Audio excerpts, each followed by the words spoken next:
गुरु प्यारी साध संगत जी, प्रेम से कहना धन निरंकार जी। आशा करती हूँ सतगुरु माता जी की कृपा से आप सभी बहुत अच्छे होंगे। आज मैं आप सभी के लिए एक नई साखी लेकर आई हूँ। साखी का विषय है कि क्या एक की गलती की सज़ा किसी दूसरे इंसान को देना सही है। तो चलिए सुनते हैं आज की ये साखी। साध संगत जी, वंदना जी जब सुबह सुबह मंदिर से घर लौटी तो उन्हें पूरे घर से जलने की दुर्गंध आ रही थी। जल्दी से रसोई में पहुंचकर उन्होंने गैस बंद किया और ज़ोर ज़ोर से अपनी बेटी निवेदिता को बुलाना शुरू कर दिया। निवेदिता से कहने लगी कि कितनी बार तुमसे कहा है, अगर रसोई में कुछ बन रहा हो तो रसोई में रहा करो। वो तो अच्छा हुआ कि मैं समय पर आ गई, नहीं तो ना जाने आज क्या हो जाता। तभी निवेदिता जल्दी से रसोई में आई और अपनी माँ का गुस्सा देखकर निवेदिता बहुत डर गई। वंदना जी ने अपनी बेटी से कहा, देख तूने क्या हालत कर दी है, सब्जी के साथ साथ बर्तन भी जल गया है। ये देखकर निवेदिता अपनी माँ वंदना जी से कहने लगी, माँ ये मेरी गलती नहीं है। मैं तो अपने कॉलेज जाने के लिए तैयार हो रही थी और रसोई से जाने से पहले मैंने अपनी भाभी से कहा था कि वो रसोई में जाकर सब्जी का ध्यान रखें। ये सारी गलती भाभी की है, माँ मैंने कुछ नहीं किया। वंदना जी को बहुत गुस्सा आया हुआ था। निवेदिता माँ से बोली, इससे अच्छा होता कि भाभी मुझे मना कर देती, मैं कुछ देर बाद तैयार होने चली जाती। निवेदिता ने अपनी सफाई में ये सारी बातें कहीं।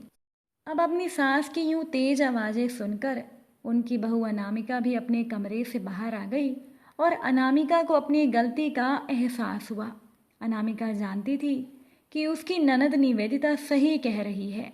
निवेदिता को कॉलेज के लिए तैयार होना था और निवेदिता ने अनामिका से कहा था, भाभी ध्यान रखना कहीं सब्जी जल ना जाए। तब अनामिका ने ही निवेदिता से कहा था, तुम आराम से तैयार हो जाओ, मैं सारा काम देख लूँगी। फिर अनामिका के पास उसकी माँ का फ़ोन आ गया और वो माँ से बातें करने में व्यस्त हो गई। सब्जी का ध्यान रखना तो अनामिका बिल्कुल भूल गई। अब अपनी सास का ऐसा रूप देखकर अनामिका बहुत डर गई कि ना जाने मेरी सास आज मुझे क्या सज़ा देगी। जब मेरी सास ने अपनी बेटी का ये हाल किया है तो ना जाने वो मेरा क्या हाल करेंगी। ये सोच कर ही अनामिका की आंखों से आंसू गिरने लगे। वंदना जी ने बेटी निवेदिता को डांटते हुए कहा, एक तो तुमने गलती की, ऊपर से अपनी गलती दूसरे पर डाल रही हो। अनामिका को कुछ भी कहने की कोई ज़रूरत नहीं। मैंने सब्जी बनाने का काम तुम्हें दिया था, फिर तुमने अपना काम किसी और के भरोसे कैसे छोड़ दिया। तुम्हारी ये लापरवाही तुम्हारे ससुराल में नहीं चलेगी। मुझे तो ऐसा लगता है कि तुम्हारी वजह से रोज़ ही मुझे उलाहने सुनने को मिलेंगे। तुम्हारी सास मुझे रोज़ कहेगी कि तुमने अपनी बेटी को कुछ सिखा कर नहीं भेजा। निवेदिता ने माँ से बहुत कुछ कहना चाहा, तभी वंदना जी बोली, अब मुझे एक भी शब्द नहीं सुनना। अब तुम अपना ध्यान घर संभालने पर लगाओ और आज तुम कॉलेज में भी नहीं जाओगी। अब जल्दी से रसोई की साफ करो और दूसरी सब्जी बनाओ। तभी निवेदिता बोली, माँ आज मेरा कॉलेज जाना भी ज़रूरी है और मुझे मेरी सहेली के जन्मदिन पर भी जाना है। मुझे पहले ही देर हो चुकी है। वंदना जी बोली, मुझे कुछ नहीं सुनना, अगर गलती तुमने की है तो सज़ा भी भुगतनी होगी। निवेदिता बोली, माँ गलती मेरी नहीं है, गलती तो भाभी की है। उनके हिस्से की सज़ा तुम मुझे क्यों दे रही हो। तभी हिम्मत करके अनामिका आगे आई और अपनी सास को बोली, माँ जी। इससे पहले कि अनामिका कुछ बोलती, वंदना जी ने हाथ के इशारे से अनामिका को चुप करा दिया और वंदना जी बोली, बहू तुम इसी समय अपने कमरे में जाओ। निवेदिता बोली, माँ एक बार भाभी की बात तो सुन लो। निवेदिता ने अपनी भाभी से कहा, आप कुछ कहती क्यों नहीं, ये सारी गलती तो आपकी है ना। तभी वंदना जी बोली, निवेदिता अब मुझे कोई बहस नहीं चाहिए। अनामिका तुम अपने कमरे में जाओ और निवेदिता तुम रसोई में ये साफ सफाई करो। इतना कहकर वंदना जी अपने कमरे में चली गईं। निवेदिता की आंखों में आंसू आ गए। उसने गुस्से से अनामिका की तरफ देखा तो अनामिका की आंखों में भी आंसू थे। अनामिका भी चुपचाप अपने कमरे में आ गई। अनामिका ने तो सोचा कुछ और था और कुछ और ही हो गया। अनामिका तो अपनी ननद निवेदिता की मदद करना चाहती थी। उसे इस मुसीबत में डालने का अनामिका का कोई इरादा नहीं था। साथ संगत जी, अभी अनामिका की शादी को केवल 1 महीना ही हुआ था। वो अपने ससुराल के परिवार को समझने की कोशिश कर रही थी। अनामिका को घर गृहस्थी का ज़्यादा ज्ञान नहीं था, इसीलिए उसकी ननद निवेदिता हर काम में भाभी की मदद किया करती थी। और निवेदिता से ही अनामिका को पता चला था कि वंदना जी का स्वभाव बहुत गुस्से वाला है। और आज तो अनामिका ने अपनी आंखों से ये सब देख लिया। बेचारी निवेदिता की कोई गलती भी नहीं थी, फिर भी उसे सजा मिल गई। अनामिका सोचने लगी कि अब उसे और भी ज़्यादा ध्यान से काम करना होगा। दोबारा ऐसी गलती वो नहीं करने वाली थी। गुस्से में निवेदिता ने खाना भी नहीं खाया, तो अनामिका अपनी ननद के लिए खाना लेकर उसके कमरे में गई। लेकिन निवेदिता ने अपनी भाभी से कोई बात नहीं की। अनामिका ने ननद से माफ़ी भी मांगी, पर निवेदिता ने अपनी भाभी को नहीं माफ़ किया, क्योंकि आज निवेदिता का कॉलेज में जाना बहुत ज़रूरी था। और आज निवेदिता अपनी सहेली के जन्मदिन पर भी नहीं जा पाई थी, केवल अपनी भाभी की गलती की वजह से। अनामिका निवेदिता के कमरे से बाहर आ ही रही थी कि तभी वंदना जी ने बहू के हाथ से खाने की थाली ली और कहने लगी, तुम चिंता मत करो, मैं उसे खाना खिला दूंगी। वंदना जी ने अंदर जाकर बेटी के सर पर प्यार से हाथ फेरा तो निवेदिता ने अपनी नाराज़गी जाहिर की। वंदना जी प्यार से बोली, बेटा, क्या एक माँ अपनी बेटी को डांट भी नहीं सकती? निवेदिता बोली, माँ, बिल्कुल डांट सकती है, और एक माँ अपने बच्चे को सज़ा भी दे सकती है, पर केवल तभी जब बच्चे की गलती हो। आपने भाभी की गलती की सज़ा मुझे दी। आपको पता है ना कि आज मेरी सहेली का जन्मदिन था, मैं उसे बधाई भी नहीं दे पाई। वंदना जी ने बेटी से कहा, तुम मुझसे नाराज़ हो तो गुस्सा खाने पर क्यों निकाल रही हो? थोड़ा सा खाना खा लो। तभी वंदना जी ने अपनी बेटी निवेदिता से कहा कि तुम्हारी सहेली का फ़ोन आया था, उसने अपने घर पर अपने जन्मदिन की पार्टी शाम को रखी है, इसीलिए उसने तुम्हें भी अपने घर पर बुलाया है। ये सुनकर निवेदिता खुश हो गई।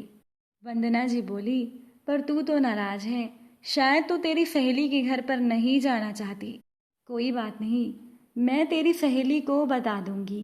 निवेदिता कहने लगी, माँ, आज आपने मेरे साथ अच्छा नहीं किया, आप बहुत बुरी हो, लेकिन आप इस दुनिया की सबसे अच्छी माँ हो। पर मुझे आपसे एक बात जाननी थी, आज आपने मुझे सज़ा क्यों दी, जबकि गलती मेरी नहीं थी? आप मुझे बताइए कि आपने मेरे साथ ऐसा क्यों किया? अब वंदना जी ने गंभीर होकर बेटी से कहा, ज़रा सोच, तू मेरी बेटी है, पिछले 22 सालों से तू मेरे साथ है। मैंने तुझे डांटा, तुझे कितना बुरा लगा। और तेरी भाभी अनामिका, उसे अभी इस घर में आए केवल 1 महीना ही हुआ है, वो तो यहाँ के नियम भी नहीं जानती। अगर मैं उसे डांट देती तो उसे कितना बुरा लगता। बेटा, तू तो मुझे अच्छे से जानती है ना, लेकिन वो अभी मुझे अच्छे से नहीं जानती, फिर उसकी तो माँ भी नहीं है। मुझे तो अनामिका को माँ का प्यार भी देना है, और अभी तो वो गीली मिट्टी जैसी है। मैं उसे जैसा रंग रूप और आकार दूंगी वो वैसी ही बन जाएगी। मैं नहीं चाहती कि अनामिका मुझे एक सास के रूप में अपनाए, क्योंकि मैं तो चाहती हूँ कि जैसे मेरे लिए तू है, इसी तरह से वो भी एक दिन मेरे लिए तेरे जैसी ही हो जाए, ताकि जब तेरी शादी हो और तू ये घर छोड़कर जाए तो मुझे तेरी कमी का एहसास ना हो, और तेरी भाभी के जीवन में जो माँ की कमी है वो भी दूर हो जाएगी। अगर मेरी बहू अनामिका सच में समझदार है तो वो समझ गई होगी कि असल में मैं उसे ही डांट रही थी, और आगे से वो ऐसी गलती कभी नहीं करेगी। वंदना जी ने बेटी से कहा, अनामिका अपना पूरा घर परिवार छोड़कर यहाँ मेरे घर में उजाला करने आई है। कल को वो मेरा परिवार बढ़ाएगी, जीवन के सुख दुख में मेरे बेटे का साथ देगी। उसका बहुत एहसान है हमारे घर पर, फिर मैं उसके साथ बुरा व्यवहार कैसे कर सकती हूँ? बस इसीलिए गुस्से में तुझे डांट दिया। इसके आगे वंदना जी ने बेटी को समझाया कि अब तुम्हें भी और ज़्यादा समझदार बनने की ज़रूरत है। बेटा, ससुराल अपना होता नहीं, उसे बनाना पड़ता है। हो सकता है कल को तेरे ससुराल में तुझसे कुछ गलती हो जाए और तेरी सास तुझे डांट दे, तो क्या तुम इसी तरह से खाना पीना छोड़ दोगी? अगर यूँ छोटी छोटी बातों को अपने मन से लगाओगी तो कभी भी तुम अपने ससुराल को नहीं अपना पाओगी और जीवन भर दुखी और परेशान रहोगी। वंदना जी ने बेटी को समझाया कि बेटा, रिश्ते ऐसे नहीं निभाए जाते। निवेदिता मुस्कुराई और बोली, माँ मैं सब समझ गई। अब से मैं भाभी को भाभी की नज़र से नहीं, उन्हें सहेली की नज़र से देखूंगी।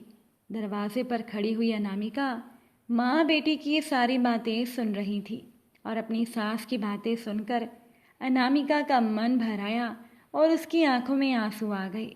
अब अनामिका ने तो ना जाने अपनी मन में अपनी सास को लेकर कितने डर बना लिए थे, पर आज उसे अपनी सास का एक नया रूप ही नजर आ रहा था। अनामिका ने भी फैसला किया कि वो भी अपनी सास को एक बेटी बनकर दिखाएगी और इस घर को इसी तरह से खुशहाल रखने की पूरी कोशिश करेगी। बिना कहे ही आज एक सास ने अपनी बहू को बहुत बड़ा खुशियों का मूल मंत्र दे दिया था। साथ संगत जी, अब आप सभी कमेंट करके ज़रूर बताइएगा कि वंदना जी ने अपनी बहू की गलती पर बहू को ना डांट कर अपनी बेटी को जो सज़ा दी, आपको क्या लगता है? क्या उनका तरीका सही था?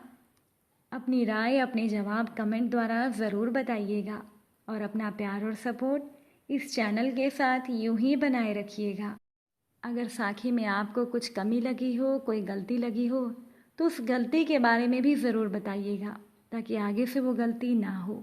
आप सभी से फिर मुलाकात होगी एक नई साखी के साथ। साथ संगत जी प्यार से कहना, धन निरंकार जी।